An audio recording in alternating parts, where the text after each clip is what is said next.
O SBT Brasil está de volta agora com exclusividade para uma entrevista com o ex-presidente Jair Bolsonaro, que permanece internado na UTI do Hospital DF Star em Brasília. Presidente, muito boa noite, muito obrigado pelo seu tempo, por conceder essa entrevista ao SBT Brasil. Muito obrigado mesmo. Obrigado pela oportunidade, César. Eu estou há praticamente 10 dias baixado aqui em Brasília e, de forma discreta, a gente consegue acompanhar alguma coisa. E a gente não pode deixar criar corpo certas narrativas, porque eu estou enfrentando um julgamento completamente político e não técnico. Então, o esclarecimento junto à opinião pública se faz muito importante nesse momento. Nós já vamos falar desse assunto, presidente, mas a primeira pergunta que eu quero fazer para o senhor é a seguinte. O senhor passou pela 6ª cirurgia desde o atentado nas eleições presidenciais de 2018. Essa última foi, inclusive, considerada a mais emblemática de todas, tanto que o senhor teve que ser socorrido às pressas no Rio Grande do Norte. Qual é o real estado de saúde que o senhor apresenta nesse momento, presidente? Eu estava no Rio Grande do Norte com o senador Rogério Marinho e, após o primeiro evento, comecei a passar mal. Bem, rapidamente o pessoal me levou para um hospital público, lá em Rio Grande do Norte, o Hospital de Santa Cruz, e fui muito bem atendido, depois deslocado para o Hospital Rio Grande, e depois de avião UTI para Brasília. Fui muito bem aqui, foi uma cirurgia no último domingo, dia 13, né, que começou por volta de 9 da manhã, acabou 21 horas, ou seja, 12 horas de cirurgia. Foi a cirurgia mais invasiva, complexa e de risco que eu enfrentei até hoje. E essas questões eu vou ter que aprender a conviver com ela. Não tem como eu falar que um dia eu vou chegar à normalidade. Os médicos mesmo aqui dizem, até pela minha idade, né, que eu terei muitos problemas pela frente ainda, mas eu peço a Deus para viver apenas mais 10 anos, estou satisfeito. Agora, o senhor tem saúde, ânimo para seguir como líder da oposição? Olha, quer queira, quer não, né? Tem sempre oposição. Eu sou o maior líder da direita na América do Sul, quem sabe pelo tamanho do Brasil e pela população também mundial. Logicamente, eu sempre deixo um espaço reservado àquela pessoa que eu devo muito gratidão a ela, que é o Donald Trump, que foi eleito nos Estados Unidos. O que é a direita no Brasil? A direita aprendeu o que é política, aprendeu o que é família, o que nós temos que defender, a propriedade privada, o legítimo direito à defesa, tudo aquilo que é básico numa sociedade. Até o pessoal de esquerda reservadamente concorda com isso. Então essa liderança da direita veio para ficar no Brasil. E o mundo todo está marchando para a direita. E quando o mundo não consegue marchar para a direita, como você vê que aconteceu na França com Marine Le Pen, e outros países do mundo também, você vê que eles usam o que é conhecido no mundo todo como lawfare, ou seja, o ativismo judicial, para afastar por via judicial os nomes da direita que possam fazer frente à esquerda. Eu estou nesse contexto. É uma batalha difícil, estou inelegível porque me reuni com embaixadores e, por outro momento, eu subi num carro de som do pastor Silas Malafaia e fui acusado, então, de abuso de poder econômico. Um absurdo dos absurdos. E eu tenho dito, eleições em 26, sem a presença de Jair Bolsonaro, é uma negação à democracia. Agora, essa próxima pergunta eu faço porque há uma verdadeira batalha no Congresso e também no Judiciário acerca da anistia do 8 de janeiro. O senhor se vê como beneficiário desse caso ou não? O projeto apresentado inicialmente, no ano passado, falava-se apenas no 8 de janeiro. E jamais eu esperava ser incluído no processo de 8 de janeiro, porque, afinal de contas, acho que todo mundo sabe, nesse dia eu estava nos Estados Unidos. E um dos crimes que eu respondo é deterioração de patrimônio tombado. Pô, como é que eu quebrei algo em Brasília se eu estava nos Estados Unidos? Não tem cabimento. Mas a única forma de me colocar dentro de uma tentativa violenta, segundo eles, de mudança do Estado Democrático de Direito, é eu, de uma maneira ou de outra, ter participado do 8 de janeiro. Não tem qualquer ligação minha com quem quer que seja no Brasil, desde pouco antes de 30 de janeiro de 22, até o ocorrido no dia 8 de fevereiro. E eu então não estava, eu acabei entrando agora sem querer nesse processo. Porque lá atrás queriam colocar no projeto da anistia do Rio de Janeiro a questão da inelegibilidade. Eu fechei a questão do meu partido, tinha 90 e poucos deputados na época, para eu não entrar nesse projeto da anistia. Assim foi feito. E agora, por coincidência, eu estou dentro desse processo de anistia também. O que interessa para mim é colocar na rua da liberdade a esses pobres coitados. Dezenas deles estão presos apenas até 17 anos de cadeia, outros que estão foragidos pelo mundo e outros que estão aguardando julgamento pelo Brasil. Portanto, é lamentável. E tem um fato que realmente é de cortar o coração, com uma senhora de Ji-Paraná, Rondônia, mãe de 6 filhos. O mais velho tem 10 anos e o mais novo 10 meses. E o marido condenado a 14 anos de cadeia porque trouxe um frete para Brasília naquele fatídico domingo. E foi visto na região dos três poderes, e ele foi levado às barras do tribunal e condenado a 14 anos de cadeia. O marido está foragido, não sabe onde ele está, se na região de Rondônia, Brasil ou Argentina, mas é um homem que está vendo, né, de longe os seus filhos crescer sem a sua presença. bom, vamos falar sobre a denúncia da Procuradoria-Geral da República e o julgamento no Supremo Tribunal Federal sobre essa tentativa de golpe de Estado. O senhor disse que sempre não tem como dizer que teria participado dos atos porque estava nos Estados Unidos. Olha, pelas condenações que estiveram até agora, condenações absurdas, é um processo, né, tipicamente político, não tem nada de técnico. Então eu disse para você, como é que eu posso deteriorar um patrimônio se estava fora do Brasil? A outra questão também é dano qualificado contra o patrimônio da União, ou seja, é a mesma coisa, uma repetição. Que dano é esse que eu participei? Você não tem uma só ligação com quem quer que seja aqui no Brasil. E outros dois idênticos, né? Golpe de Estado, uma brincadeira. Golpe de Estado sem liderança, sem tropa, sem armas, num domingo, e sem o respectivo presidente para você destituí-lo naquele momento. Então não tem cabimento esse tipo de acusação contra mim ou contra quem quer que seja que estão nesse processo. E outra é a organização criminosa armada. Você vai nas polícias legislativas da Câmara e do Senado e pergunte se alguma arma de fogo ou arma branca foi apreendida no 8 de janeiro com aquelas 1.000 e poucas pessoas. Nenhuma arma foi apreendida. Agora, o senhor acredita que as manifestações convocadas pelo senhor possam ter influenciado essas pessoas a participarem deste ato no dia 8 de janeiro ou não tem nada a ver uma coisa com a outra? Não teve nenhuma convocação patrocinada por mim, nas minhas mídias sociais, ou até na rede de Zap, sobre o 8 de janeiro, zero. O que nós resolvemos quando começaram os acampamentos?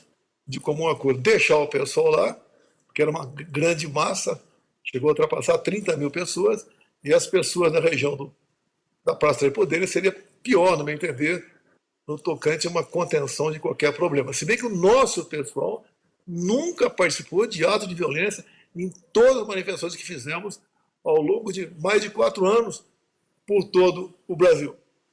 Então, também não existe esse link. Eles estão há 2 anos e pouco investigando o Rio de Janeiro e não chegaram a conclusão nenhuma, a não ser absurdos, arbitrariedades nessas condenações que não tem qualquer prova material disso. Mais ainda, eu digo que, já que eu sou tão criminoso assim, por que não seguir o devido processo legal?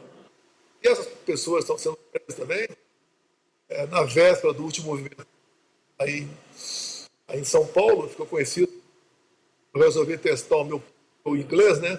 Popcorn, screen, ou seja, pipoqueiro e corneteiro dão golpe de Estado no Brasil, porque foram condenados por golpe de Estado. Não dá para entender isso. Como é que o senhor analisa? Mas como é que o senhor analisa esses atos de 8 de janeiro? Foram um atentado à democracia ou não? Como é que o senhor vê o que aconteceu no dia 8 de janeiro? Foi uma manifestação que perdeu seu controle. Quando as pessoas que estavam no acampamento chegaram na Praça do Poder, já estava tudo destruído. Estava tudo quebrado lá.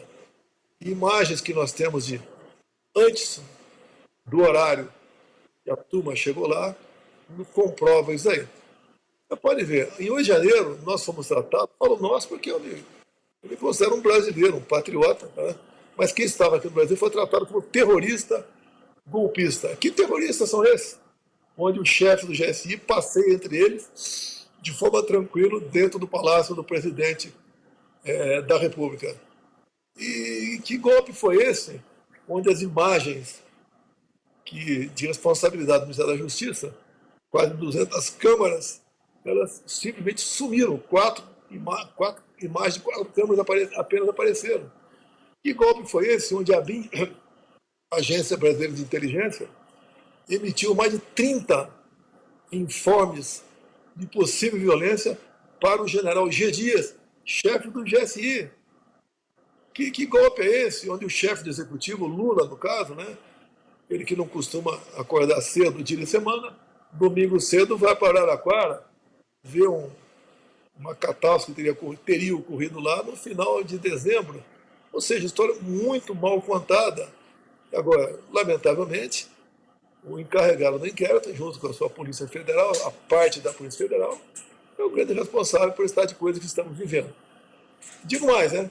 Se eu estivesse no Brasil, dia 8 de janeiro, estaria preso até hoje, sendo acusado de ter planejado esse que eles chamam de atentado à democracia. Perdeu-se a noção, quando o pessoal chegou lá, já estava tudo quebrado, você vê a imagem do povo de verde e amarelo chegando dizendo, olha, não quebre, não quebre, não quebre. E mais ainda, quando eu deixei o Brasil, dia 30 de dezembro, eu fiz uma live falando para o pessoal, olha, o mundo não vai se acabar de 1 de janeiro, nós voltaremos, fiquem tranquilos, paz, tranquilidade, paciência, vamos em frente. As convocações recomeçaram na quinta-feira, a véspera do dia 8. É muito fácil levantar por parte da Polícia Federal quem patrocinou essas convocações, mas não fizeram isso aí. E acabou acontecendo esse tumulto, esse quebra-quebra que ninguém concorda.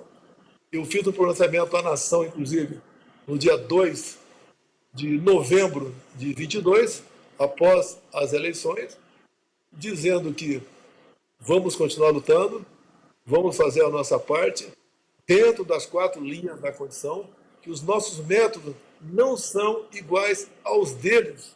Nós somos pela paz, pela tranquilidade, pela transparência, nós não invadimos patrimônio. Tudo isso está numa coletiva que é da imprensa no dia 2 de novembro de 22. Agora, os seus adversários dizem que o senhor teria participado da redação da minuta do que aconteceu durante 8 de janeiro, do chamado golpe. O que o senhor tem a dizer a respeito? O senhor participou dessa redação ou não?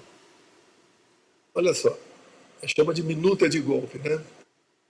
Minuta de golpe, segundo eles, está em cima de um dispositivo constitucional, estado de defesa. É bom se tocar nesse assunto, César, porque olha só, quando acabaram as eleições, nós aqui peticionamos o Tribunal Superior Eleitoral sobre algumas inconsistências que havíamos notado. E tínhamos outras petições a fazer. Bem, no dia seguinte, o presidente do TSE, o Alexandre de Moraes, mandou o arquivo e nos deu uma multa de 22 milhões de reais. Eu duvido um só advogado dizer que o seu cliente ou ele foi multado por ter peticionado o juiz, seja que instância for pelo Brasil afora. O único multado foi o nosso partido.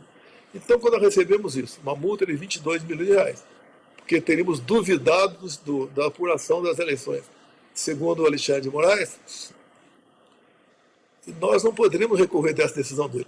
Se viesse a recorrer, essa multa poderia passar para 200 milhões, ou até mesmo ter o registro do partido cassado. Quando, então, reuni com algumas pessoas e começamos a conversar outra forma de questionar aquilo que nós tínhamos a convicção de estarmos certos, dentro das 4 linhas da Constituição. E daí apareceu a história da minuta de golpe, né?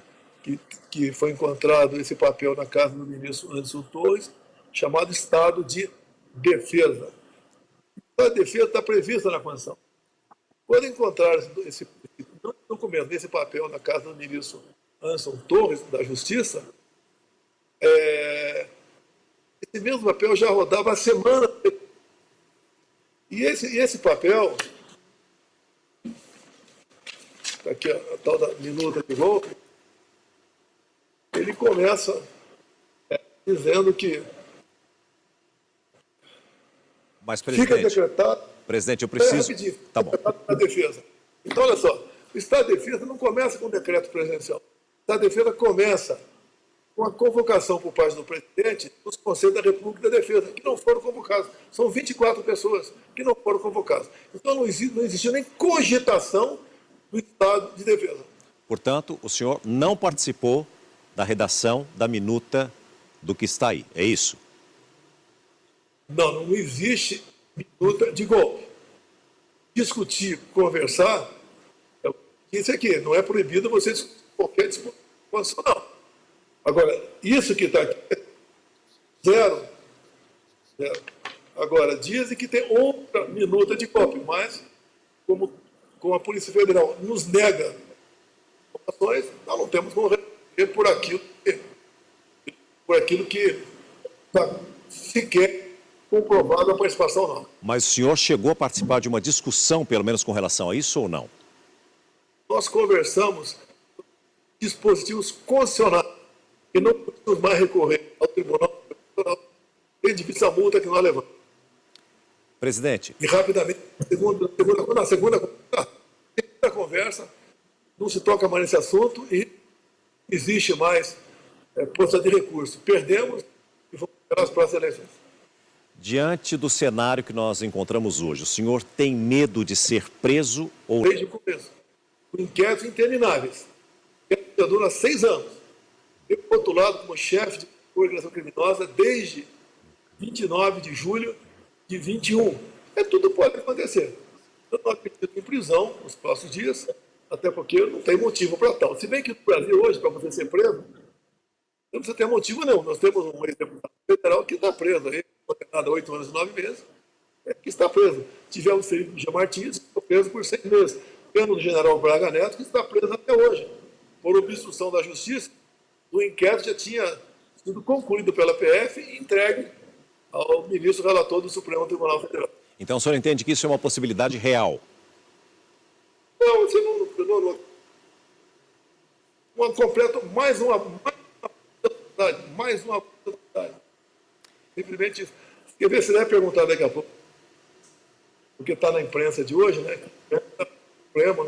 O Supremo, a turma, vai focar na minuta do golpe e também naquele plano de assassinar autoridades, que seria ali o plano aí, punhal verde e amarelo. Bem, o que eu tenho para falar sobre isso aqui? Cada reserva, um dos 500 servidores que trabalhavam na República, e ele até hoje não depois. Depois ele tem que falar o que é isso aqui, quem foi que fez, como é que apareceu no laptop dele, que foi desvendado ali na busca. Ora, isso eu não tenho o que falar sobre. Eu posso responder por algo que alguém fez e não falou por que fez isso, quem mandou fazer, quem pediu para fazer, quem está envolvido nesse plano, se esse plano aí é factível, não é? Logicamente, eu abomino qualquer tentativa de assassinar quem quer que seja. Isso nunca fez parte da minha vida, planos nesse sentido. Plano político é outra coisa, de assassinar quem quer que seja, não. Presidente, a gente teve um probleminha na conexão, cortou um pouquinho. O senhor estava se referindo a quem, por favor? O autor desse plano conhecido como Punhal Verde e Amarelo é um general da reserva. Foi encontrado um laptop na casa dele numa busca e apreensão.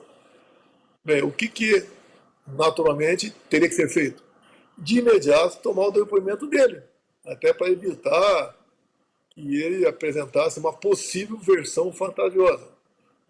Então, quem tem que falar sobre o Punhal Verde e Amarelo é o general da reserva, onde foi encontrado na casa dele esse plano aí, que segundo Alexandre de Moraes, segundo a Polícia Federal, era um plano para executar 3 autoridades. E apesar do nome das autoridades não constar do plano, você pode subentender que seria aí o vice, o presidente da República, o outro nome talvez o Alexandre, mas quem tem que responder sobre isso é a pessoa que fez aquilo. Você não pode fazer uma pesca probatória, ficha expedition, em 50 pessoas que estão do meu lado, e tudo for encontrado nas mídias dessas pessoas, eu serei responsabilizado.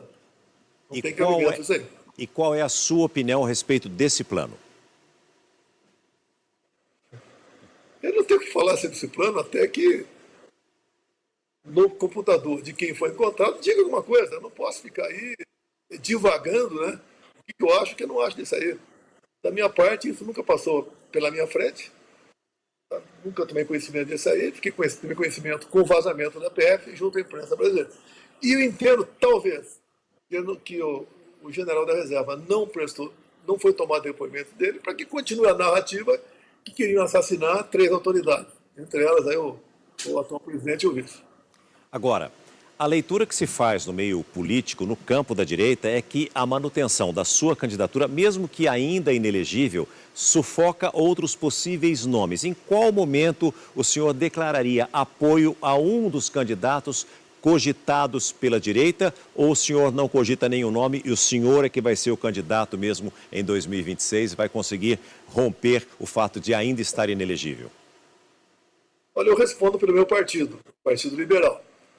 Conforme tratativas com o seu presidente, Valdemar da Costa Neto, e eu vou dar um norte das eleições do ano que vem. Eu quero que alguém diga se é justa a minha inelegibilidade. Ao me reunir com embaixadores, transformei num criminoso. Mas essa política de reunir com embaixadores é privativa do presidente da República. E a outra inelegibilidade, porque eu subi num carro de som do Ciro Malafaia, acusado de abuso de poder econômico. Não gastei um centavo, o carro não era meu. Então não justifica isso aí. Então, na verdade, eu me torno elegível por qualquer outro motivo. Agora, eu vou lutar até o último momento, que eu repito, eleições, ser o maior líder da oposição no ano que vem, é uma negação à democracia no Brasil. Em qualquer pesquisa pelo Brasil, eu ganho do Lula uma margem bastante larga, né? Apesar de eu confiar muito em pesquisa, mas as pesquisas nunca tiveram a meu favor. Se estão um pouco ao meu favor agora, será que estão muito na frente dele. Pelo que eu entendi do que nós conversamos até agora, o senhor diz sempre na sua narrativa que existe uma perseguição contra o senhor, que existe um complô contra a sua pessoa. Mesmo assim, o senhor acha que vai conseguir estar elegível em 2026? Você acha justo alguém ser processado por importunação de baleia? Alguém ser processado por falsificação de cartão de vacina? Na palavra de uma pessoa apenas, tanto é que a Polícia Federal arquivou esses 2 inquéritos há pouco tempo. Você acha justo, por ocasião das eleições, eu não poder mostrar a imagem do 7 de setembro, não mostrar a imagem do Lula defendendo o aborto no Brasil, do Lula defendendo o roubo de celular para se tomar uma cervejinha? Você acha justo o TSE criar uma resolução nos 6 meses que antecedem as eleições para prejudicar um candidato? E o TSE fez isso. Uma resolução entre o primeiro e o segundo turno, onde transformou mais rígida ainda a punição e restrições de blogueiros de direita. O pessoal da direita estava apavorado. Não é só com ameaça de prisão, desmonetização de páginas, tá? Derrubada das mesmas, ameaças. Você era perseguido no Brasil por botar um outdoor na tua casa, uma placa um pouco grande na tua fazenda, perseguido por isso. Eu não pude mostrar imagens do enterro da Rainha Elizabeth. Minha, né, na ONU, discursando sobre questões de interesse do nosso Brasil. O TSE fez uma campanha forte para que menores de 16, 17 anos tirassem título. Essa faixa etária, 75% vota no PT, e foram mais de 4 milhões de novos títulos. Só aí deu uma diferença de 2 milhões de votos para o Lula, maior do que a diferença observada nas eleições. Só aí você acha que teve ou não a mão do TSE por ocasião das eleições, além de todo o cerceamento. E uma coisa para ficar bem claro, né, quando falo em Forças Armadas nas eleições. As Forças Armadas não foram intrujas, não foram intrujas por ocasião das eleições. As Forças Armadas foram convidadas, ou melhor, elas foram colocadas dentro da portaria do ministro Barroso, onde foi criado a Comissão de Transparência Eleitoral. Então as Forças Armadas estavam lá dentro. Elas tinham que fazer seu papel. Elas não podiam apenas assinar embaixo tudo que chegava lá. Por isso as Forças Armadas participaram por ocasião das eleições. E elas não questionaram as eleições, até como achavam que devia questionar, porque elas tinham poderes para tal. E no primeiro momento, quando eu achei que era bem-vinda a participação das Forças Armadas, aconteceu exatamente o contrário. Eles botaram as Forças Armadas para calá-las e, no final das contas, dizer que elas apoiaram totalmente o processo eleitoral. Agora, vale a pena retornar. O golpe, segundo a Polícia Federal, começou dia 29 de julho de 21, numa live minha, onde eu critiquei o sistema eleitoral. Ora, a minha crítica eleitoral não começou em julho de 21. Em 12, eu comecei a bater duro nessa questão. Eu comecei a me preocupar com a lisura, com a transparência, com essa segurança do sistema eleitoral. Tanto é que em 16, 15 para 16, eu aprovei uma emenda a um projeto de lei eleitoral, cujo relator era o Rodrigo Maia, permitindo o voto impresso. Nós aprovamos, Dilma Rousseff vetou, nós derrubamos o veto por mais de 400 votos só na Câmara. E depois, então, o TSE, ou melhor, o Supremo Tribunal Federal resolveu dizer que o voto impresso era inconstitucional. Baseado no quê? Inconstitucional, ponto final. Eleições hoje em dia mais seguras do Brasil tem na Venezuela, tem no Paraguai. Lá é o voto eletrônico igual ao nosso, o voto impresso do lado. Ou seja, o que o povo quer, a grande parte do povo quer. Eu, enquanto parlamentar lá atrás, defendi, foram os interesses do povo brasileiro. Ele tem que ter a certeza em que ele votou, o voto foi para aquela pessoa, ponto final. Agora, agiu com truculência o TSE, com essas proibições todas, com medidas, né, de perseguir quem era direita. Aquele episódio dos empresários golpistas, entre eles estava lá o Luciano Hang, o objetivo de ir para cima do Luciano, que ele tinha uma página muito ativa, né, com 10 milhões de seguidores, foi tirar o Luciano Hang de combate, estava do meu lado, e também intimidar os demais empresários a não defender Jair Bolsonaro, ficar no mínimo neutro por ocasião das eleições, para facilitar a eleição do Lula. Agora, se é para falar em golpe, meu Deus do céu, golpe deu quem tirou o Lula da cadeia, quem tornou ele elegível e quem facilitou a vida dele por ocasião das eleições. Com tudo que o senhor disse até agora, presidente, o senhor confia, acredita na justiça ou o senhor acha que não vai ser possível o senhor realmente ser candidato? E se o senhor não for, realmente existe um prazo limite para que isso aconteça, para que o senhor possa se declarar candidato ou apoiar um outro nome da direita? O quadro como está no momento, eu registro minha candidatura no último momento. O TSE tem pouca semana para decidir. Eu acredito que até lá esteja movimentando multidões pelo Brasil. Eu duvido, a esquerda não vai ter um nome para se apresentar como um razoável candidato. Se for o Lula, pior ainda. Não tem liderança formada pela esquerda no Brasil. Do nosso lado direita tem bons nomes por aí, não vou citar nenhum nome deles, né? Tem bons nomes, mas cada um dentro do seu partido deve cavar seu espaço. Então esses candidatos têm que começar a rodar pelo Brasil. Fazer realmente o seu trabalho para ganhar a simpatia e a confiança da população. A população não quer, a maioria da população não quer outro nome à direita que não seja Jair Messias Bolsonaro. E ponto final, o que eu vejo ao meu favor disso aí? Eu não estou contra o povo. Você, por exemplo, o César, intenção, olhar Paulista, no último dia 6 de abril, você vê aquela multidão lá. Como é que pode termos eleições no Brasil onde a maior liderança da direita está fora da cédula eleitoral? Não tem cabimento. Qual a acusação? Acharam dinheiro na minha cueca? Acharam uma mala de dinheiro na minha casa? Fizeram 3 buscas de apreensão em cima de mim, por motivos mais bizarros possíveis. Eu desfalquei com a imprensa, eu quebrei os Correios, eu estou quebrando o fundo de pensão do Banco do Brasil, eu estou assaltando a Itaipu Binacional. Qual é a acusação contra mim? Reunir-se com embaixadores? Isso é uma atribuição privativa do presidente da República. Mesmo assim, o senhor continua confiando na Justiça Eleitoral do Brasil? Olha, a Justiça Eleitoral, ela muda muito rapidamente o seu perfil. Que lá são mandatos passageiros, né? Que muda muito rapidamente. Durante a minha campanha, não existia 2 votos isentos lá dentro e 5 do outro lado. E lá tudo era proibido para comigo. Imaginou, César, se eu tivesse poder de investigar, eu ia abrir um inquérito agora, como o Alexandre de Moraes faz, né? Ia convocar o ministro Benedito e perguntar para ele, antes, obviamente, pegar o telefone dele, né? E dos seus assessores. O que é missão dada e missão cumprida? Pegar o senhor Alexandre de Moraes e perguntar para ele, né? Da mesma forma como ele me tratou. O que é isso aqui? O que é isso aqui?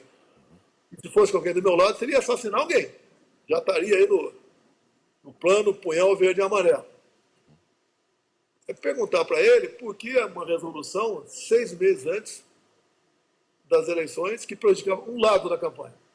Tudo que eu falei agora há pouco de impedimento do lado, questionar por lado de lá, quebrando sigilo, prendendo pessoas, para obrigar a fazer doações premiadas. Onde é que nós chegaremos com isso aí? E olha que eu enfrentei uma pandemia, uma guerra lá fora, uma crise hídrica, e tive mais votos em 22 do que em 18. Agora, um fato muito importante, não vou falar todo ele, porque eu estaria correndo em crime, né? Nós não pudemos pressionar o TSE nas minhas eleições, onde o TSE apontou a vitória do Lula. Ou seja, segundo Alexandre de Moraes, eleições se acabaram. Quem pensar em fazer qualquer coisa agora é criminoso. Agora, por que as minhas eleições em 2018, a Polícia Federal, a pedido, né, ou por determinação do TSE, instalou um inquérito para apurar fraude nas minhas eleições, que é o inquérito 1361 de 2018. Eu lamento, Sérgio, com respeito a você, isso cabe mais à imprensa escrita, no meu entender, eles não vão via lei de acesso a informações, atrás desse inquérito. Esse inquérito foi que eu destrinchei para os embaixadores, que no dia seguinte foi tornado foi classificado como, qualificado como confidencial. E nesse inquérito tem 3 páginas ali, e realmente é inacreditável. Não é uma carta na mão que eu tenho. Política, a gente sabe desde cedo, né, que é transparência. O voto é a alma das eleições. O voto do pessoa mais humilde e da pessoa mais qualificada no Brasil tem o mesmo peso. É o momento onde todos têm o mesmo peso. Por que esse inquérito foi classificado como confidencial no dia seguinte à minha reunião com embaixadores? O que tem nessas 3 páginas que eu estou falando para você que são de cair o queixo de qualquer um. Por que o Alexandre de Moraes classificou como confidencial? Por que o Alexandre de Moraes não suspende o sigilo desse inquérito? Para que não temos dúvida do que aconteceu ao longo desses anos todos. O golpe, segundo eles, começou dia 29 de julho de 21, com uma live que eu fiz criticando o sistema eleitoral brasileiro. Isso também que eu criticava desde há muito tempo, que eu aprovei que uma emenda a um projeto de lei que tratava do voto impresso ao lado da urna eletrônica. E o que tem, presidente, o que tem nessas 3 páginas que o senhor citou? O que consta nessas 3 páginas? Eu falo para você, a PF vai fazer plantão aqui embaixo do hospital e quando der alta vão me prender. Que o inquérito, tudo é confidencial. Para eles, né, quando interessa vazar, eles vazam tudo. Tudo. Né? E eu estou, junto com os advogados, lutando para que esse inquérito aqui seja suspenso a sua classificação sigilosa e todos nós brasileiros possamos mostrar quem tem razão, Jair Bolsonaro ou Alexandre de Moraes. Presidente, já tomei muito seu tempo, tenho apenas 2 últimas perguntas para fazer. A primeira é a respeito da morte do Papa. Como é que o senhor vê o legado de Francisco à frente da Igreja Católica e o que esperar do próximo Papa? Olha, eu sou católico, tem uma passagem com 5 anos de idade da minha vida que nunca vou esquecer. Isso foi 65 anos atrás. A molecada botou a mesa colada uma na outra na sala e começamos a brincar de carrinho, né? Em cima da mesa. Meu pai chegou e deu um pescoção na turma, hoje em dia conhecido como cachação, o pé do ouvido mesmo, e falou: mesa é o local onde se come o pão e se vela o corpo, respeito, e não se fala de mortos. Né? Eu fiz a minha nota hoje, sou católico, tenho a minha convicção, a minha esposa é evangélica, não temos nenhum problema na questão de fé. Eu lamento a morte, como lamento a morte de qualquer pessoa não, né? Grande parte das pessoas pelo Brasil afora. Mas é um momento lamentável. Quero, obviamente, que a fumaça branca apareça novamente o mais rápido possível no Vaticano. E para a gente encerrar, presidente, o senhor continua sem previsão de alta ou os médicos já adiantaram para o senhor quando é que o senhor vai poder voltar para casa? Olha, a forma como eu cheguei aqui, eu estou muito bem, graças a Deus. Já agradeci os médicos lá de Rio Grande, Santa Cruz, aqui da DFSTAR, do Einstein, como eu tive lá, da Santa Casa de Juiz de Fora, foi o primeiro atendimento que eu tive em 2018. E eu sim fui um presidente que sofreu um atentado. Não esses outros que ficam falando aí que eu trabalhei de papelzinho aqui, papelzinho ali. Essa aqui é uma figura, né? Deve para a gente conversar sobre essa figura aqui, é a figura do caso Adélio. É outra história bacana para se falar aí. Então a gente lamenta aí a morte do Papa e que escolham o melhor entre eles para ficar à frente da Igreja Católica nos próximos anos. Sei que o senhor está em excelentes mãos aí, mas por que é que as pessoas perguntam por que é que o presidente não veio para São Paulo e optou em ir para Brasília? Por que trocou a equipe médica? Eu não quero me eximir de responsabilidade, né? Eu já troquei de equipe médica algumas vezes, como troca de advogado ao longo da minha vida toda. É questão de oportunidade. Eu entendo que seria melhor tratado aqui em Brasília, ao lado da minha família, do que lá em São Paulo. Até que a minha esposa vem todo dia aqui, trocamos aí ideias, confidências, falamos da nossa filha, do nosso futuro, e eu já estou aqui com 9 dias internado, a previsão é ficar mais uma semana aqui no mínimo, então ficaria muito melhor aqui, seria muito dispendioso para nós essa viagem a São Paulo e essa recuperação, por isso optamos em ficar aqui no Brasil. Quero desejar aqui a mais pronta recuperação ao senhor, agradecer demais pelo tempo disponibilizado aqui, por termos incomodado o senhor aí num momento tão especial que o senhor tem que repousar, mas pelo visto com tantos papéis, de acordo com tudo que o senhor falou, o senhor não para, essa é que é a grande verdade. Muito